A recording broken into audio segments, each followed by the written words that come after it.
Yeah, this is bittersweet right here. And this, from here to my left hand, is all from this summer. That's all new.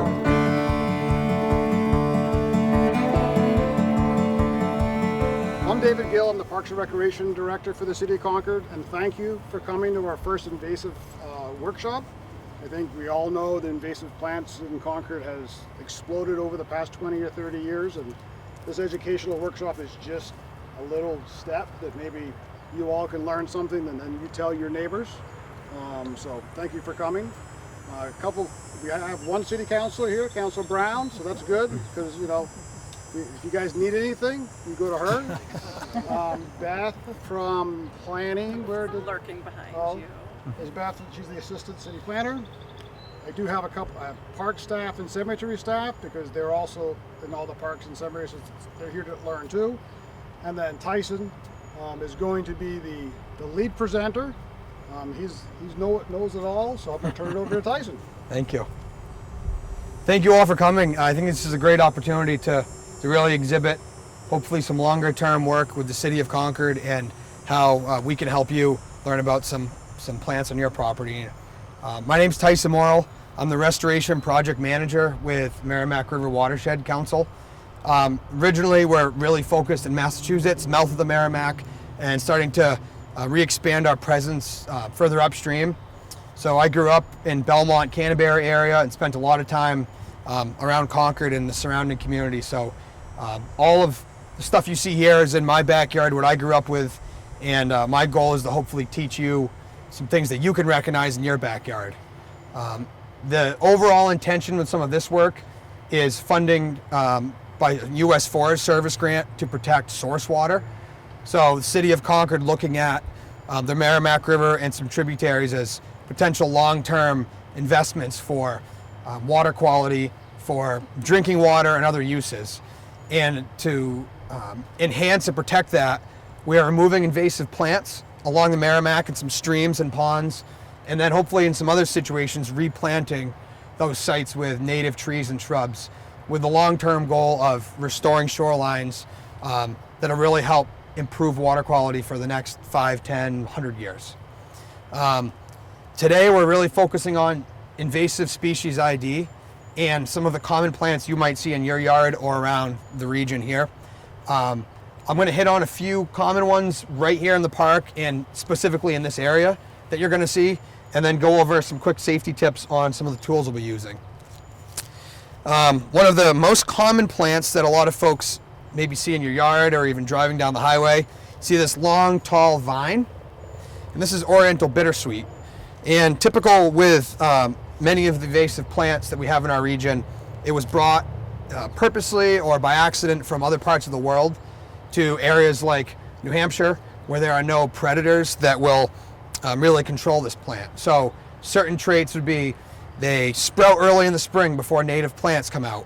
There's not any birds or wildlife or disease that can really control this. And so as humans, our role is to try to knock this plant back and then restore those sites with native plants. Oriental bittersweet is very prolific and fast growing. You'll see with some of the plants behind you, the tall vines will choke out trees and shrubs, and then down on the ground level, there won't be any plants growing. And that's just one of the negative impacts from plants like Oriental bittersweet. I'm going to leave these examples up here by the table so you can get a better idea and maybe get some photos to bring home with you as well. Here's an example I wanted to just mention quick is how fast these plants grow. This light green stretch right here is all from this spring. So there's a few feet right there, and you can understand how a tree may not grow this distance, but the plant that's on it can take it over very quickly. Another common one here is multiflora rose. So there are not very many wild and prolific rosebush species around this area. So if you typically see a rose in an area, for example, right around here, there's a good chance it would be multiflora rose. And I'm not going to go into big details on the plant specific ID, but some things I wanted to show you in the springtime, actually about a month ago, it would be covered in white blossoms. And it's a really easy way to tell that is a multiflora rose right off the bat. And then you can look further at some of the traits with the leaves and the berries to really identify it. But One of the key things I wanted to mention as well is this is where the plant had originally been flowering, and this will be all seed pods that in a month or so we'll be able to drop seeds from this plant. And similar with Oriental bittersweet, you'll see a lot of small green berries that it's in the early stages, we can catch it, so hopefully it'll prevent the spread. In this area, there are some parts of the park, and even you may find around your property, that are really taken over by invasive plants. And one of the first steps we want to look at is starting from the edges and working your way in. And that really prevents future spread versus trying to control an area that's already very established. So we're going to work along the edge of the lawn here in the park and kind of work our way in. Sometimes people get real ambitious and want to climb in and tackle one big shrub, but to give you an idea of, that's a really, really good management tool for invasive plants. There's some other species around here that are blooming. There's purple loosestrife, where if you drive down the road right now, you might see the ditches on the highway. It's all that nice pink purple flower. That's an example of another invasive plant here as well. Any questions on that? Is yellow loosestrife invasive? It is, sometimes it's considered invasive because it can take over very prolifically, but compared to purple loosestrife, it's not as strong.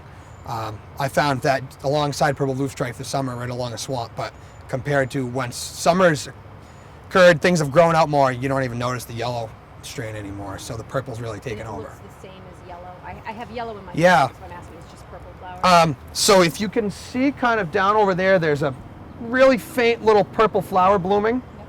That's the purple stuff. And one of the really common traits you can identify back and forth is the really narrow pointed leaves.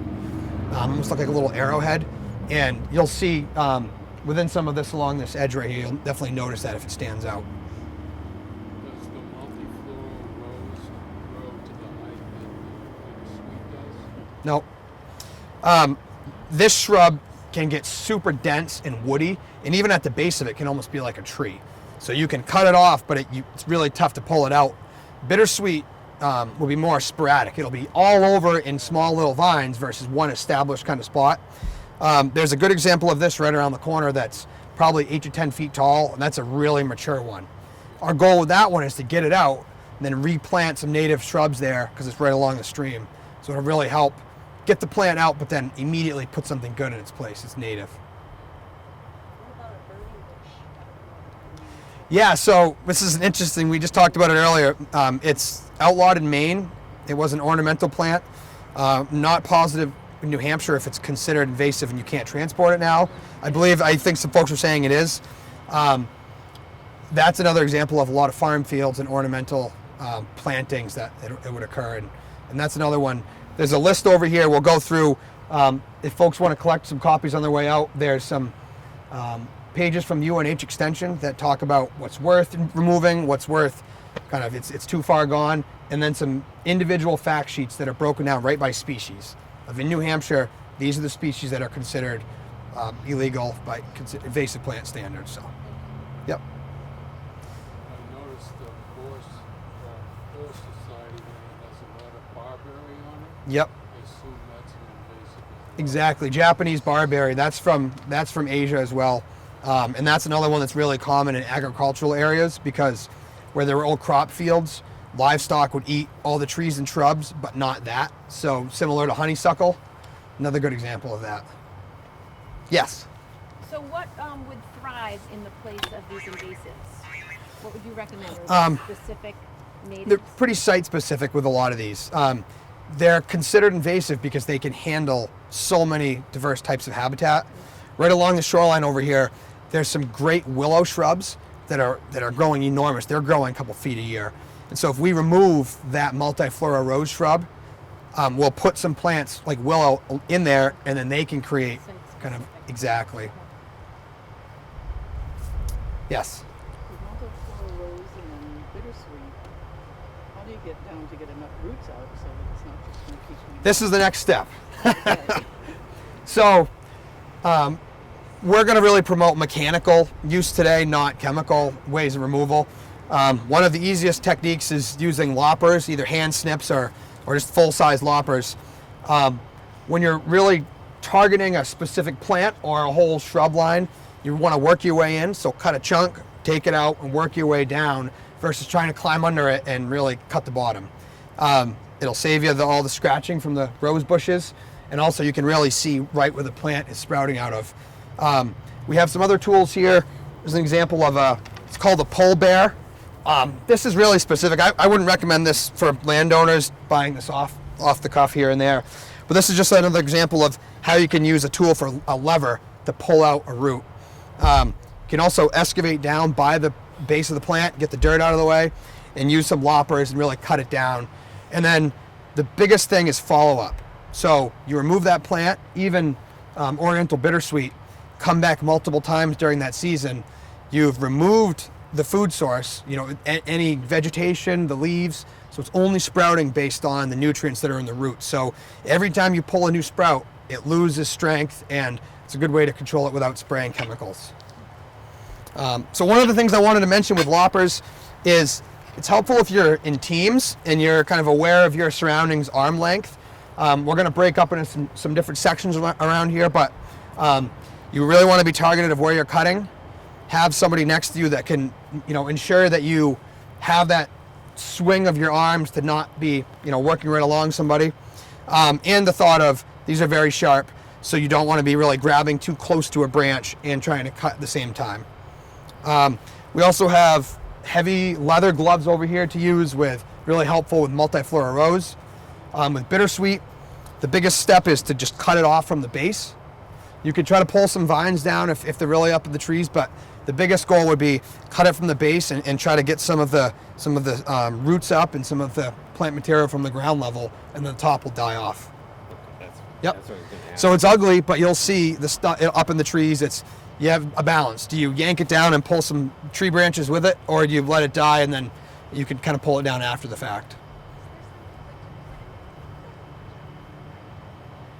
Yeah, so it's difficult with species like bittersweet because the root system you can't see.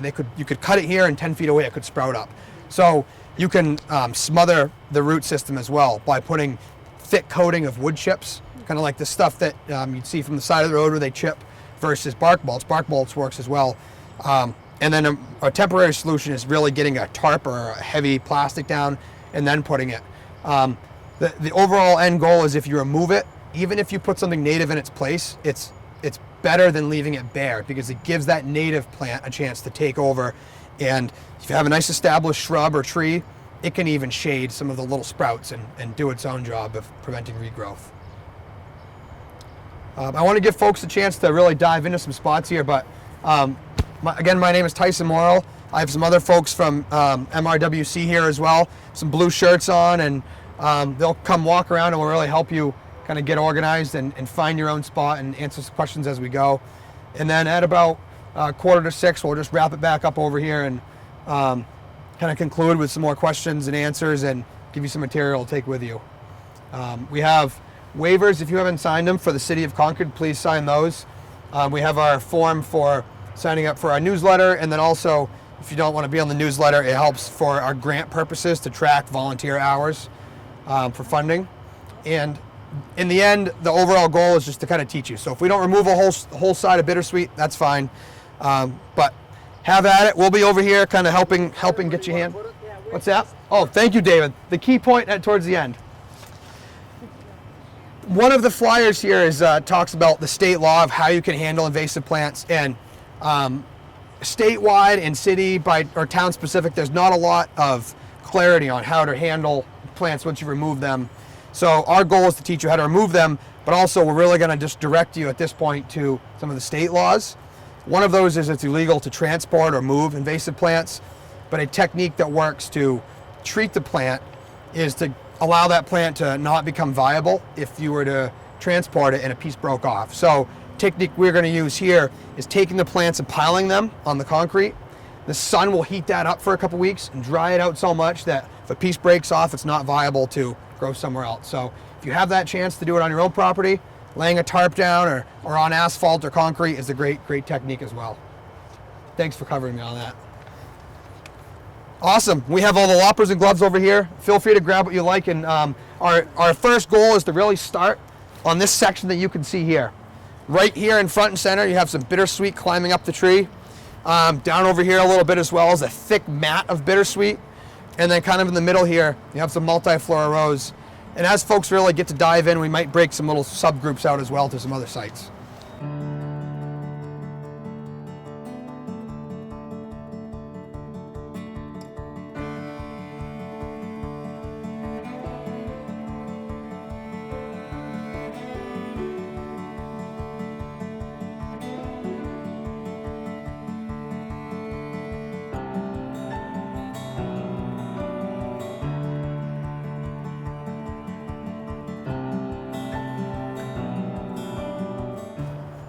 That's an example of it right there. Sweet.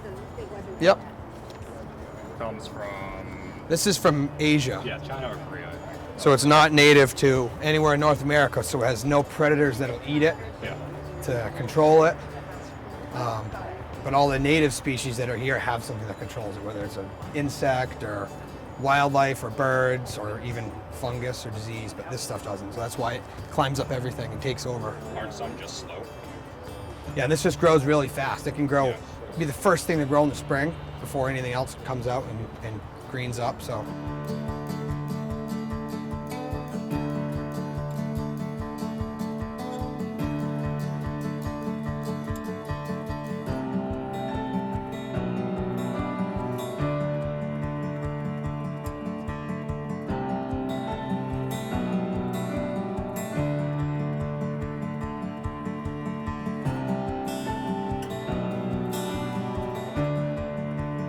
My name's Ron Klamarczyk. I'm the consultant forester for the city of Concord. Just a couple little safety things. As far as bittersweet, those vines can get very large, but they can also girdle and kill the trees or kill limbs. So if you cut a bittersweet vine, you may not want to try to pull it down because you could break off a large limb, which could then hit you or injure you or hit your friend unless you really don't like him. And then, so that's one thing, it's tempting to swing on. I've seen kids do that, but it can be dangerous. The second thing is on multifloral rose, the thorns, rose thorns tend to have a bacteria on them. I got my finger severely cut on a multifloral rose thorn on the Riley lot, and it turned into cellulitis, and I ended up having IV antibiotic treatment to cure it, 4 sessions. So if you do get punctured by multifloral rose thorns or any rose thorns, you really want to wash it thoroughly when you're done. Best thing to do is wear long sleeves and gloves, safety glasses. But when it's 90 degrees, it's very difficult to wear long sleeves, gloves, and safety glasses. But that's the other recommendation I have if you're doing this type of work.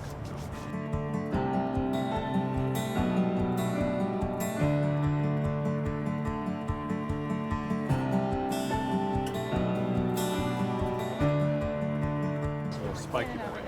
Yep. That's the multiflora rose. Well, and that's what you run into with a lot of these. With the bittersweet, this is the multiflora rose, and then Christmas trees out of it. exactly with this stuff.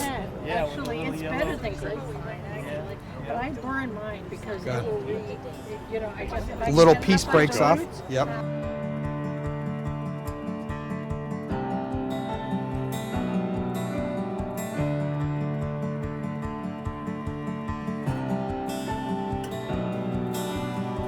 Thank you everybody first and foremost to come in here. Hopefully you guys learned a little bit.